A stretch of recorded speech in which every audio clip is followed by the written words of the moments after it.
하나님의 말씀 사도행전 2장 14절부터 24절까지의 말씀입니다.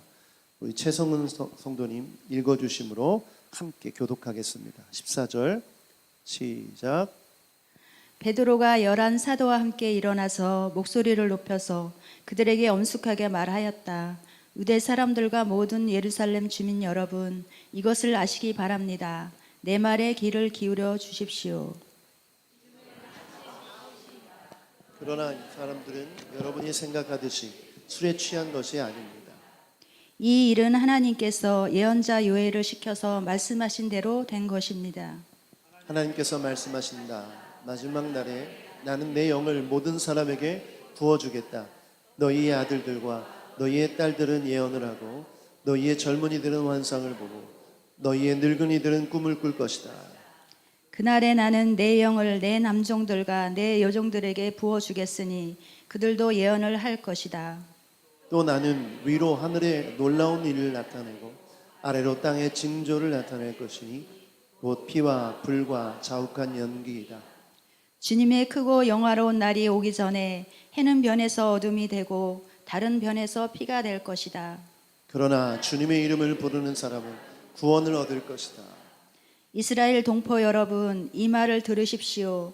여러분이 아시는 바와 같이 나사렛 예수는 하나님께서 기적과 놀라운 일과 표징으로 여러분에게 증명해 보이신 분입니다. 하나님께서는 그를 통하여 여러분 가운데서 이 모든 일을 행하셨습니다. 이 예수께서 버림을 받으신 것은 하나님이 정하신 계획을 따라 미리 알고 계신 대로 된 일이지만 여러분은 그를 무법자들의 손을 빌어서 십자가에 못 박아 죽였습니다.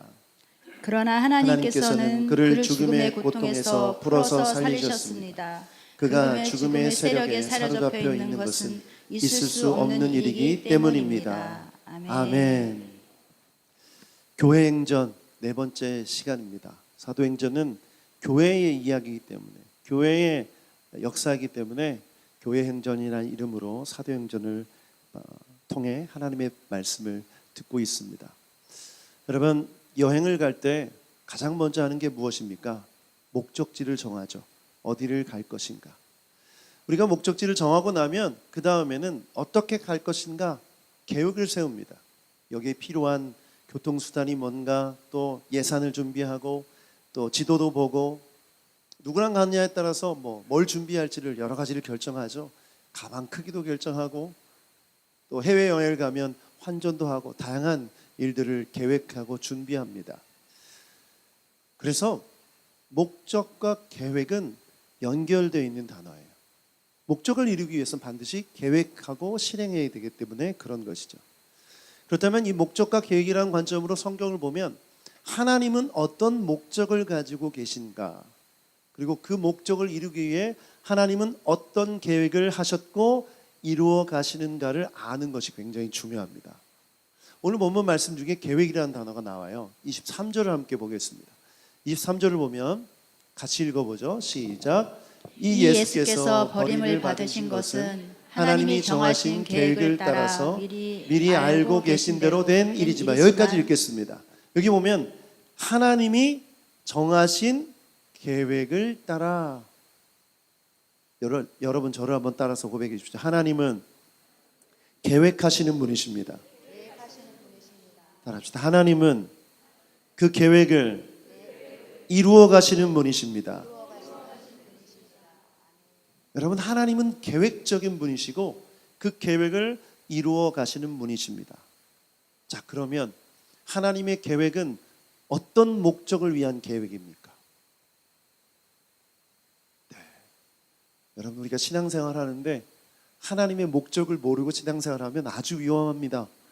어디로 가는지도 모르고 막 달려가는 것과 같아요. 하나님의 목적은 뭔지 아십니까? 하나님의 나라가 이 땅에 세워지는 것입니다. 여러분, 요한계시록의 주제가 뭡니까? 이 땅에 악한 마귀 사탄이 패하고 예수 그리스도가 승리하고 하나님의 나라 새 예루살렘 천년 왕국이 임한다는 것이 메시지예요. 믿으십니까? 그러면 하나님의 목적, 그 목적을 이루기 위해 하나님은 계획하시고 그 계획을 이루어 가시는 것이죠. 그래서 성경을 통해서 하나님의 그 계획을 6가지로 일단 요약해서 본다면, 첫 번째 계획은 예수 그리스도를 보내시는 초림입니다. 예수님이 이 땅에 오신 이유가 뭡니까? 하나님의 계획인 줄 믿습니다. 자, 이제부터 계속 제가 질문하면 그 대답을 하시면 돼요. 하나님께서 예수님을 보내신 이유가 뭡니까? 하나님의 계획입니다. 두 번째, 예수님이 십자가에 달려 돌아가신 이유가 뭡니까? 하나님의 계획입니다. 왜? 인간의 죄를 용서하시기 위해서. 인간의 죄를 속죄하시기 위해서 예수님을 십자가에 달려 돌아가게 하셨어요. 세 번째 계획은 뭡니까? 부활입니다. 이것 또한 하나님의 계획입니다. 부활하셔서 부활의 첫 열매가 되게 하셨다. 이 말은 뭐냐면 우리도 예수님처럼 부활할 수 있다. 우리도 예수님처럼 그 부활을 소망하며 영생을 얻었음을 믿게 하시려고 부활하신 줄 믿습니다. 이것 또한 하나님의 계획이에요. 네 번째, 예수님은 승천하셨어요. 제자들과 기대가 달랐죠. 제자들은 부활하신 예수님이 왕이 되길 바라셨는데 예수님이 올라가시니까 허망하게 하늘만 쳐다보고 있었어요. 그런데 예수님은 올라가시면서 뭘 약속하셨죠?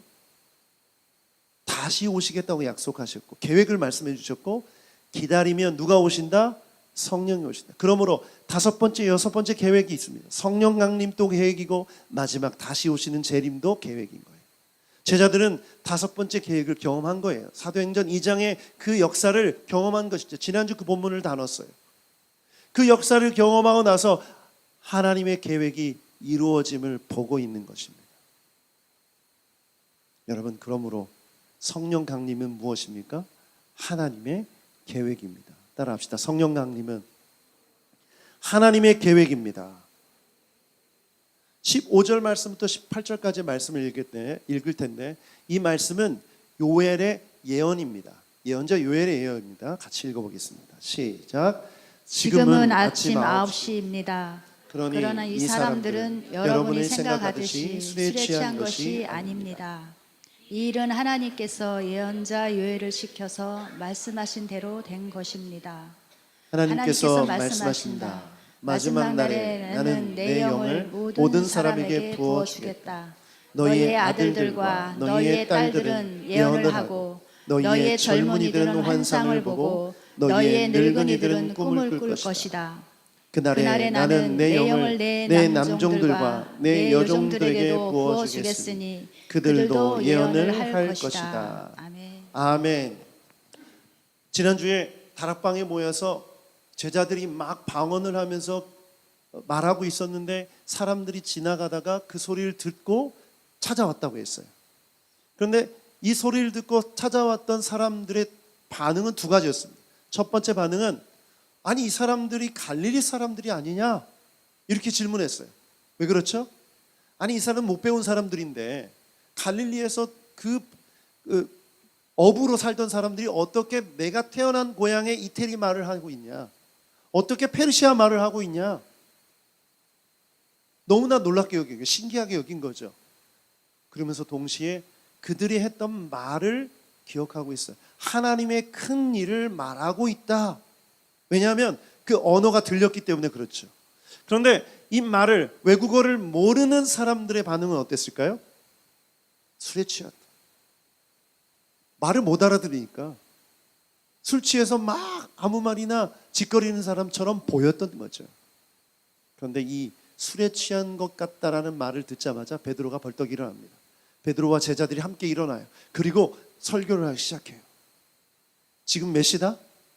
지금 9시다. 이 9시 되는 아침에 누가 술 취한 사람이 있냐? 누가 술 먹고 이 9시에 모인 사람이 있냐? 이 얘기를 하는 거예요. 그러면서 요엘서에 나와 있는 예언을 인용합니다. 요엘서에 이런 말씀이 있다. 마지막 날에 내가 아이들과 노인들과 젊은이들에게 이런 것들을 줄 것이다. 그 이 말씀을 인용하고 있는 거예요. 여러분, 하나님의 계획은요 예고되었습니다. 여러분 정말 중요해요. 성령 강림 사건이 그 계획이 요엘 선지자를 통해서 예언된 줄 믿습니다. 베드로는 그걸 알고 있었어요. 그 예언이 이루어졌다는 것을 확신한 것이죠. 예언의 내용을 보면 이렇습니다. 마지막 날에 내가 내 영을 부어줄 것인데 어떤 일이 일어납니까? 예언이 선포되는 거예요. 누가? 아이들과 딸들이, 그리고 환상을 봅니다. 누가? 젊은이들이, 노인들이 꿈을 꿉니다. 이런 현상들이 일어납니다. 남종들과 여종들에게도 예언이 주어져서 예언을 한다라고 나옵니다. 여러분, 이 말씀을 보면서 두 가지를 깨달아야 돼요. 첫 번째는, 그러면 특정한 사람들에게 특정한 이 현상만 일어나는 거냐라는 거예요. 애들은 예언만 보고 꿈 못 꾸느냐, 이런 거죠. 노인들은 꿈을 꾸고 환상은 못 보냐, 이런 거예요. 여러분, 이 말씀을 그렇게 해석해서는 안 됩니다. 이 말은 뭐냐면, 어느 누구에게나 성령이 부어주시면 마지막 날에 이런 현상이 일어날 것이다라는 거예요. 여러분, 이 당시에 죄송하지만 여기 나이 연세 드신 분들 계시지만 노인들을 무시했습니다. 또 아이들도 무시했어요. 또 여자들도 무시했고 종들도 무시했어요. 그런데 여기 언급되고 있는 무시받는 사람들이 등장하고 있는 거예요. 어려서 무시받고 여자라서 무시받고 나이 들었다고 무시받고 종이라서 무시받는 사람들에게 성령이 부어주시면 뭐가 임한다? 환상과 예언과 꿈과 비전이 임하는 줄 믿습니다. 그러면 우리가 성령이 우리 가운데 임하시면 단순히 은사가 나타나는, 방언을 하는 이 차원이 아니라 놀라운 하나님의 역사가 각 사람에게 나타나게 될 줄 믿습니다. 성령이 부어지면 바로 이 일이 일어나는 거예요. 두 번째는, 여기 보면 요엘서의 예언에는 방언이란 단어가 없어요. 그렇죠? 베드로가 왜 그렇다면 방언의 현상이 나타나지도 않는 본문을 인용했을까요? 여러분, 방언이 중요한 게 아니라 뭐가 중요해요? 방언의 내용이 중요한 거예요. 저는 확신합니다. 제자들이 함께 모여 기도할 때 받았던 이 방언은 하나님의 환상을 말하는 방언인 줄 믿습니다. 예언을 말하는 방언인 줄 믿습니다. 꿈을 말하는 방언인 줄 믿습니다. 방언의 내용이 중요한 것이죠. 그러므로 성령이 부어질 때 단순히 방언이라는 은사만 임하는 것이 아니라 환상과 비전과 예언이 임하는 것입니다. 여러분, 우리 교회 가운데 이런 역사가 있기를 축복합니다. 우리 모두에게 이런 예언의 있기를 축복합니다. 여러분, 예언이 뭡니까? 하나님의 뜻을 말하는 겁니다. 어떤 분이 친구와 대화를 하는 거예요. 이 친구가 정말 우울하고 힘들고 상처받은 삶을 살고 있어요. 그런데 이 친구를 보면서 하나님의 말씀이 떠오르는 거예요. 하나님은 너를 지켜주시는 자다. 시편 121편을 읽어주면서 내가 널 위해 기도해 줄게. 이게 뭡니까? 이게 예언 사역입니다. 하나님의 마음을 가지고 하나님의 뜻을 말하는 것이 예언이죠. 이렇게 말할 때 성령께서 역사하실 줄 믿습니다. 여러분, 꿈이 뭡니까? 하나님의 계획이에요. 하나님의 계획을 꿈꾸는 거예요. 바라보는 거예요. 여러분, 환상이 뭡니까? 하나님이 보여주는 그림이에요. 비전이에요. 여러분, 이것이 우리 가운데 충만히 넘치는 이유가 뭡니까? 하나님의 나라를 이루기 위해. 목적이 그거예요. 그러므로 우리는 신비주의, 환상주의에 빠지면 안 돼요. 오늘날 성령사역이 일부 보수 교단에서 배척되는 이유가 있어요. 이게 뭐냐면 사람들이 그 현상의 목적, 은사의 목적을 기억하지 못하고 은사의 현상만을 기억하는. 그러니까 막 왔다따따 랄랄라라 이 방언하는 이 소리에만 집중하는 거예요. 그리고 병고침의 은사에만 집중하는 거예요. 그런데 그 내용이 중요한 거죠. 그 목적이 중요한 것이에요. 만약 우리가 그 목적을 온전히 이해하고 은사를 사모한다면 하나님께서 오늘 우리에게도 이러한 은사를 주실 줄 믿습니다. 여러분, 설교하는 저에게 예언의 은사는 너무나 필요해요. 예언이 뭐라고 했죠? 하나님의 말씀을 대신 전하는 거라고 했죠. 그러면 제가 성령 충만한 은혜를 경험하고 하나님의 말씀을 대언하지 않으면 교회 공동체에는 말씀이 없는 거예요. 말씀의 부재 상태를 경험하는 거죠. 여러분, 하나님의 뜻이 없는 공동체는 아무 의미가 없습니다. 세상적인 동호회와 모임과 친목 모임과 뭐가 달라요? 하나님의 뜻이 있는 공동체가 진정한 교회인 줄 믿습니다. 하나님의 비전이 있는 공동체가 진정한 교회인 줄 믿습니다. 그래서 성령이 부어져야 되고 그 부어진 성령을 통해서 이런 것들이 우리 가운데 일어나야 되는 거죠. 그래서 저는 확신합니다. 오늘날에도 이런 일이 있다고 믿습니다. 출애굽기 31장 2절부터 3절 말씀에 보면 브살렐이라는 사람이 나와요. 같이 한번 읽어보죠. 시작. 보아라, 내가 유다 지파 사람들의 손자요 우리의 아들인 브살렐을 지명하여 불러서 그에게 하나님의 영을 채워주어 지혜와 총명과 지식과 온갖 기술을 갖추게 하겠다. 아멘. 하나님이 성막을 지으라고 명령하셨습니다. 그런데 성막의 디자인을 아주 디테일하게 설명해 주세요. 근데 제가 출애굽기를 보면서 그런 생각을 했어요. 야, 이렇게 만드는 게 가능할까? 뭐 규격부터 뭐 재질부터 모양까지 다 디테일하게 설명해 주시는 거예요. 이걸 만들 수 있는 사람이 있을까? 그런데 오늘 본문을 보니까 브살렐이라는 사람을 세워서 뭘 해주신대요? 하나님의 영을 채워주신대요. 그 다음에 총명과 지혜와 지식과 온갖 기술을 갖추게 하겠다. 하나님이 하시겠다는 것입니다. 자, 이걸 잘 이해하셔야 돼요. 그럼 지혜와 총명과 기술을 갖추게 되는 방법이 뭡니까? 성령으로 채워주심으로, 영을 채워주심으로. 그럼 영을 왜 채워주십니까? 하나님의 목적, 성막을 만들게 하기 위해서. 자, 우리가 오늘 성령 받아야 되는 이유가 뭡니까? 성령으로 충만해져야 되는 이유가 뭡니까? 하나님의 목적을 이루기 위해서. 하나님의 목적을 이루기 위해서 우리는 재능을 받아야 되고, 달란트를 받아야 되고, 지식을 받아야 되고, 지혜를 받아야 되고, 은사를 받아야 되는 줄 믿습니다. 그 목적을 잃어버리면 우리가 추구하는 이 모든 것들은 아무 의미가 없어요. 우리 교회는 그러므로 하나님의 나라를 위해 성령을 사모하는 교회가 되길 축복합니다. 아멘. 5월 10일 날 특별 성령 집회를 갔습니다. 여러분 5월 10일 꼭 기억해 주세요. 옛날 우리 손기철 장로님을 모시고 집회를 갔는데, 여러분 손기철 장로님 잘 아시죠? 모르시는 분들도 계시겠지만 이분은 치유사역으로 아주 유명한 분이세요. 은사도 많이 나타나고 병자들을 많이 고치십니다. 많은 분들이 그분을 생각할 때 그 나타나는 현상만 주목해서 야, 저 사람 혹시 사이비 아니냐, 뭐 이상한 사람 아니냐 이렇게 생각하는 분들도 꽤 있더라고요. 제가 만나봤어요. 장로님 찾아가서 뵀는데 아주 건강하신 분이십니다. 영적으로 아주 건강하세요. 왜 건강한 줄 아세요? 그분은 이 은사, 이 사역의 목적이 뭔지를 분명히 알고 계세요.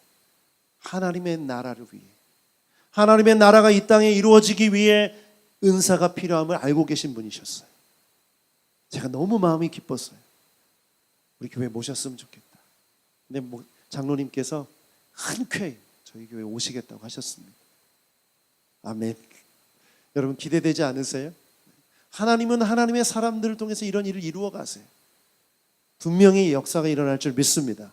5월 10일이에요. 꼭 기억하시고, 우리 아직도 성령님을 모르고 살아가는 많은 분들을 초대하셔서 함께 성령의 기름 부으심을, 성령의 부으심을 경험하는 시간이 되길 축복합니다.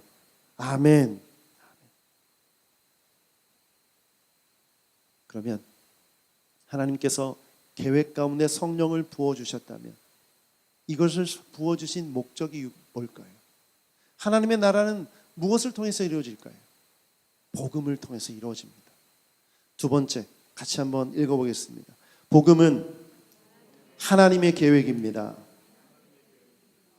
19절부터 21절까지 읽어보길 텐데요. 19절부터 21절까지 다 함께 시작. 또 나는 위로 하늘에 놀라운 일을 나타내고 아래로 땅에 징조를 나타낼 것이니 곧 띠의 폐하불과 지하욱한 연기이다.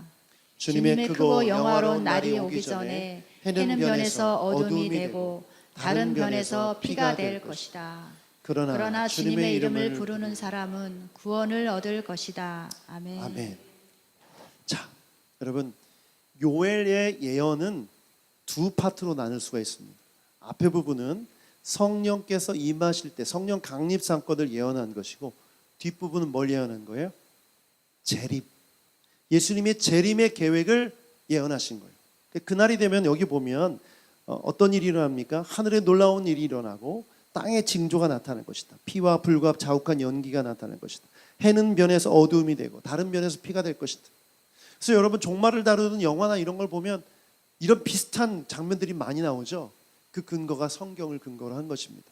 어찌됐건 그 예수님의 재림과 종말 때 그때가 올 것인데, 그때 뭐라고요?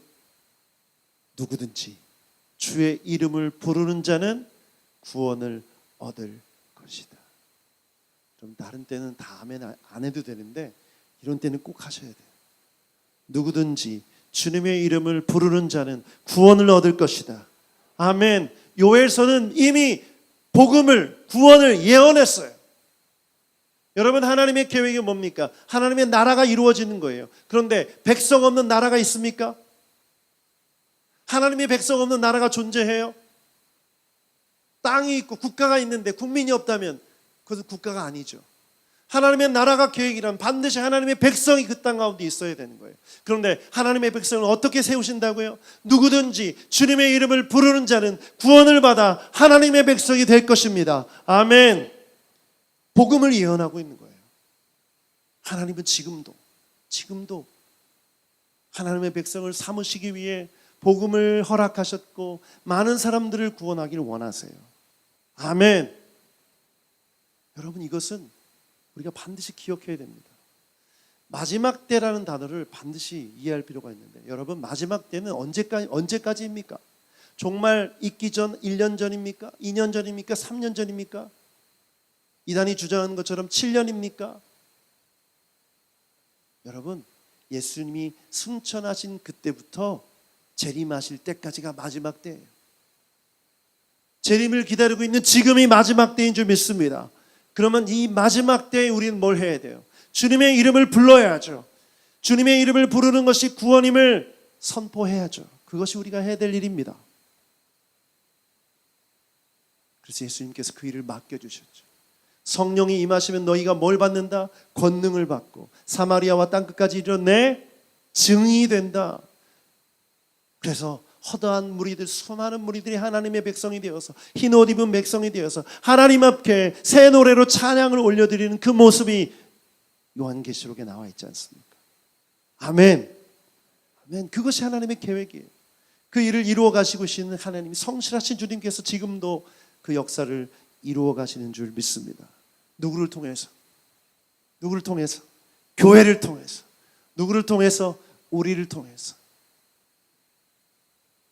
영상을 하나 볼 텐데요. 뉴성 워십 쿼어를 놓고 기도하기 시작할 때 제가 미국 뉴욕에 있는 교회에 방문했어요. 그 교회 이름은 브루클린 터버너클 처치입니다. 이 교회에 방문해서 예배를 드렸는데 이 교회의 특징은 뭐냐면 콰이어, 합창단, 성가대가 아주 훌륭합니다. 그런데 이 성가대 선 사람들이요, 그냥 노래가 좋아서 선 사람들이 아니라 간증이 있는 사람들이에요. 그분 중에 한 분의 간증을 듣도록 하겠습니다. 영상을 함께 보도록 하겠습니다. Danny, on a fashion shoot, when someone is touching your face and touching your hair, you become somewhat conversationally intimate with that person almost instantly. And when I met him, he was still Mr. Fabulous. I mean, he had on his black cashmere and he was drinking his martini and living on top of the world. And at the time, I didn't realize that he was on the beginning of the slide downward.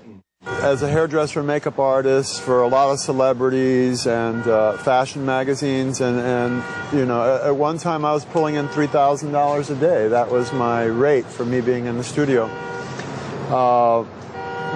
But that kind of all fell apart. You know, I began to overdose a lot on photo shoots, and once you start overdosing, you cross a line, and when you cross that line, you become an insurance risk, and suddenly I was more or less blackballed in the business. Did you know who you were? Did you have any kind of sense of who you were? Even when I was at the height of this amazing career, I always felt like I didn't really belong. I always felt like empty and lonely and just like out of place. It was through relationship, through time, and through listening to some of the details of his life, and then through kind of seeing him sliding downward, that I knew this is someone I have to share the gospel with.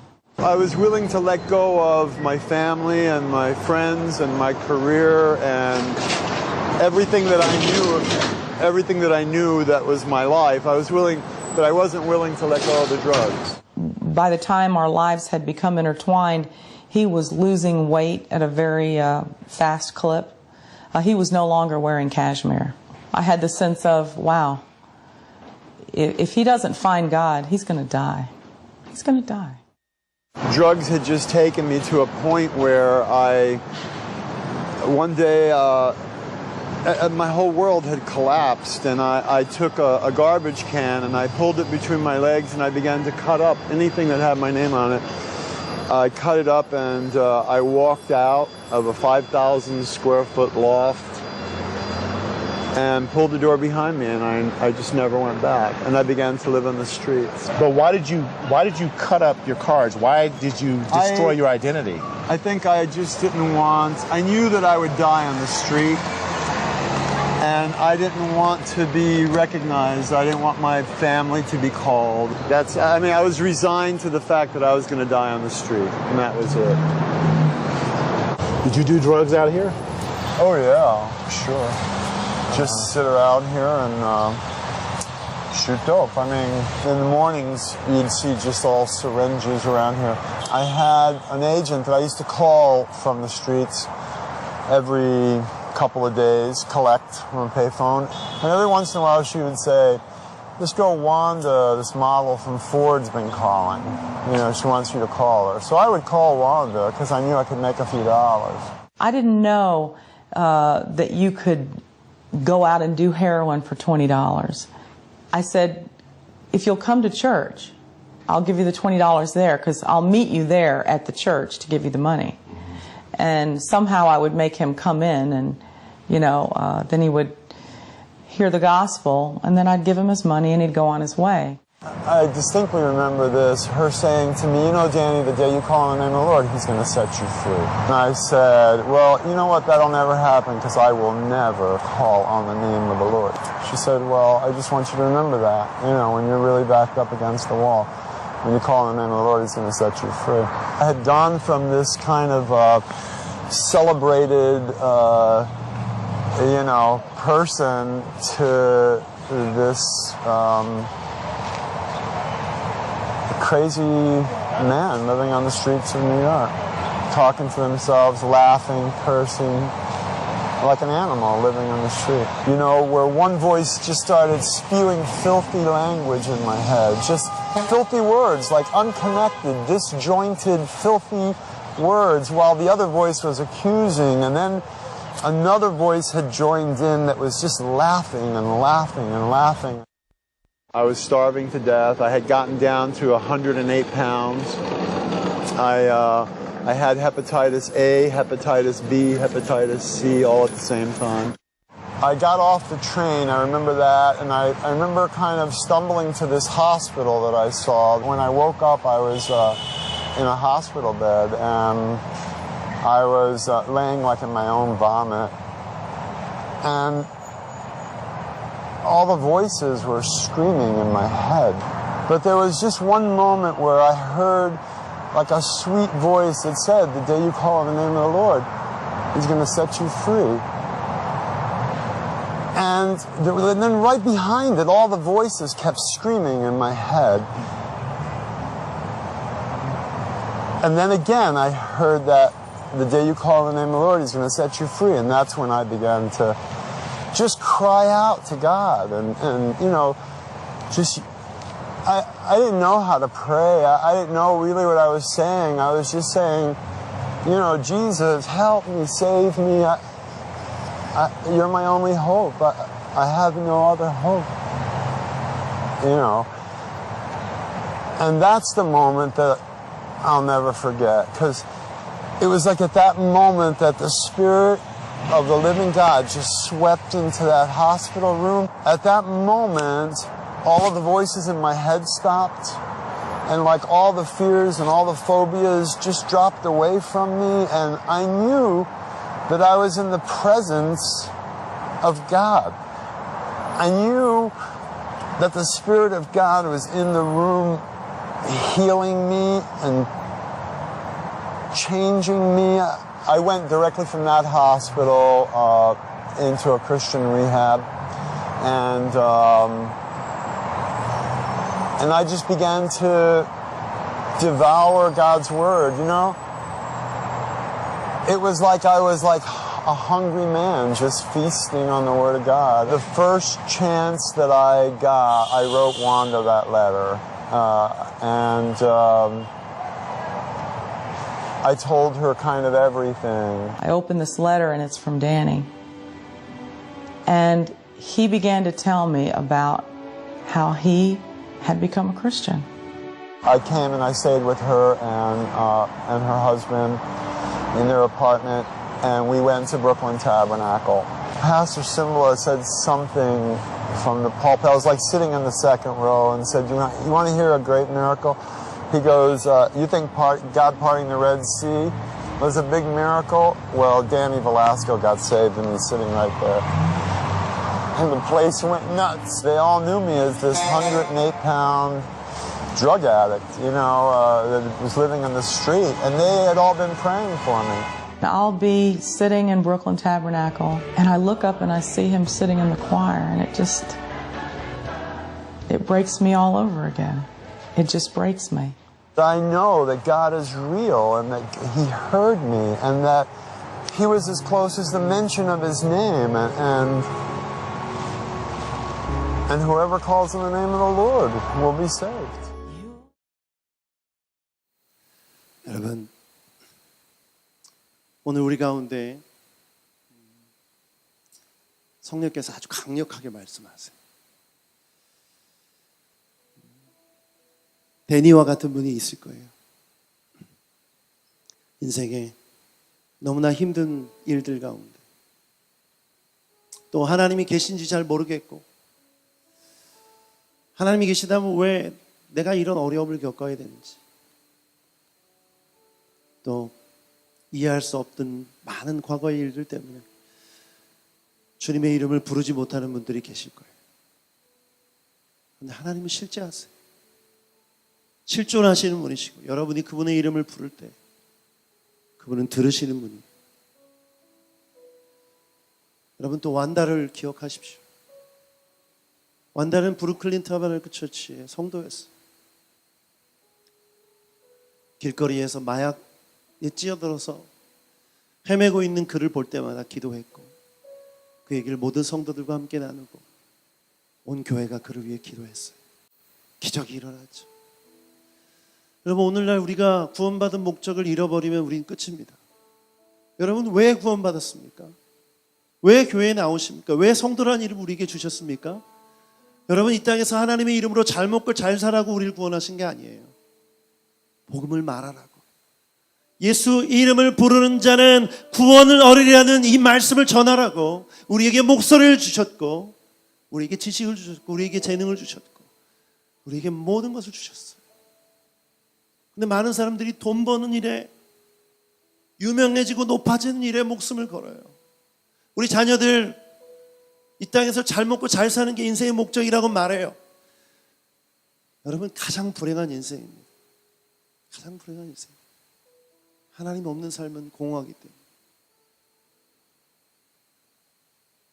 오늘 데니 벨라스코 같은 사람이 오늘 여기 우리 중에 있다면 입을 열어서 주님의 이름을 한번 부르세요. 예수님, 날 구원해 주세요. 날 도와주세요.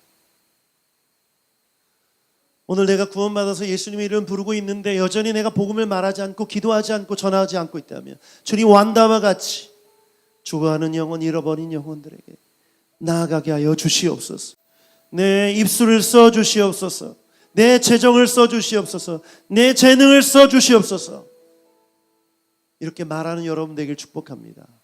그렇게 말할 때 성령의 부어주심이 임하는 줄 믿습니다. 그렇게 말할 때 은사가 임하는 줄 믿습니다. 목적을 잃어버린 인생은 방황할 수밖에 없어요.